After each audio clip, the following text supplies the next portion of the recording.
Drama की starting में हम मिराई को देखते हैं जो कि इस ड्रामा की मेन लीड होती है। हम यहाँ पर देखते हैं कि जब मिराई बहुत ज्यादा मोटी थी तो उसे बच्चे कैसे बुली करते थे। जब मिराई उन सब से बदला लेने को सोचती तो वो सभी मिलकर उसे टॉयलेट में बंद कर देते थे और उसे बहुत ज्यादा बुली करते थे। मिराई उन बच्चों से हेल्प मांगती मगर वो बच्चे उसकी हेल्प नहीं करते। इन सब की वजह से मिराई बहुत ज्यादा अपसेट होती है और अपनी लाइफ से बहुत ज्यादा परेशान होती है। हम यहाँ पर देखते हैं मिराई अपनी मॉम की बात नहीं मान रही होती है क्योंकि वो अपने शरीर से बहुत ज्यादा परेशान होती है। इस वजह से मिराई डिसाइड करती है रनिंग करने के लिए ताकि वो वेट को लूज कर सके। फिर हम मिराई को क्लास में देखते हैं जहाँ पर वो पूरी क्लास में टॉप करती है और अच्छे मार्क्स लेकर आती है ताकि वो सभी बच्चों की तरह अपनी नॉर्मल लाइफ जी सके। मिराई उस दिन टूट जाती है जिस दिन वो अपने क्रश को इम्पोर्टेंट क्वेश्चन देने जाती है। उसका क्रश बोलता है कि तुम मुझे इम्पोर्टेंट क्वेश्चन क्यों दे रही हो। फिर मिराई कहती है कि मैं तुम्हें पसंद करती हूँ। तभी वो लड़का उसे बोलने लगता है कि तुम ऐसा सोच कैसे सकती हो, तुम्हें लगता है कि मैं तुम जैसी लड़की को डेट करूंगा। फिर वो मिराई को बुरा भला कहने लगता है और कहता है कि तुम ये बात किसी को मत बताना कि तुम मुझे पसंद करती हो। फिर वो लड़का मिराई के इम्पोर्टेंट क्वेश्चन को लात मारते हुए यहाँ से चला जाता है। फिर हम मिराई को देखते हैं जो कि मेट्रो स्टेशन में होती है। हमें यहाँ पर पता चलता है मिराई की हैबिट की, कैसे मिराई दूसरी लड़कियों के फेस को देखकर उनको उनकी ब्यूटी के हिसाब से नंबर देती है। मिराई की मॉम भी ये सब देखती है। इसके बाद मिराई और उसकी मॉम हॉस्पिटल आती हैं। फिर दोबारा मिराई उस फीमेल डॉक्टर की ब्यूटी देखकर उसे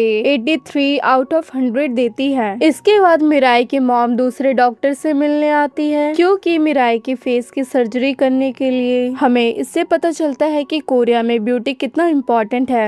हम यहाँ पर देखते हैं कि मिराई की मॉम सर्जरी के लिए मान जाती है ताकि मिराई सबकी तरह अच्छी लाइफ जी सके। फिर मिराई की मॉम और मिराई ऑपरेशन के लिए जाती हैं। तभी मिराई अपनी मॉम को देखकर रो रही होती है। तभी एक नर्स मिराई को बुलाने के लिए आती है तो मिराई यहाँ से ऑपरेशन के लिए चली जाती है। फिर मिराई की मॉम यहाँ पर रोने लगती है क्योंकि इस ऑपरेशन के बाद मिराई की लाइफ चेंज होने वाली है मगर आगे चल के मिराई को बहुत सारी मुश्किलों का सामना करना पड़ेगा। फिर डॉक्टर्स मिराई के ऑपरेशन को स्टार्ट कर देते हैं। यहीं पर हम पास्ट में देखते हैं कि मिराई के स्कूल में मिराई का कोई भी दोस्त नहीं होता है और मिराई दूसरों की तरह अपनी लाइफ को जीना चाहती थी। इन सब से परेशान होके मिराई एक दिन ब्रिज से सुसाइड करने का सोचती है मगर मिराई को कोई आकर बचा लेता है। यहाँ पर हमें उसका फेस नहीं दिखाया जाता है मगर आगे चल के हमें पता चलेगा कि मिराई को किसने बचाया। आफ्टर सर्जरी के बाद हम मिराई और उसकी मॉम को देखते हैं। यहाँ पर मिराई की मॉम मिराई के लिए बहुत ज्यादा खुश होती है और कहने लगती है कि बेटा आज से तुम्हारी लाइफ बिल्कुल चेंज हो जाएगी। फिर बहुत ज्यादा खुश होकर मिराई की मॉम पहाड़ों के बीच में चिल्लाने लगती है। इसके बाद हम मिराई को परफ्यूम शॉप में देखते हैं। एक्चुअली मिराई को बचपन से परफ्यूम बहुत ज्यादा पसंद होता है। यहाँ पर मिराई अपने फेस को देखने लगती है और अपने आप को 79 पॉइंट्स आउट ऑफ 100 देती है। इसके बाद हम मिराई के डैड को देखते हैं जिनको मिराई की सर्जरी के बारे में पता नहीं होता है। एक्चुअली मिराई के डैड को मिराई का पुराना चेहरा ही पसंद होता है।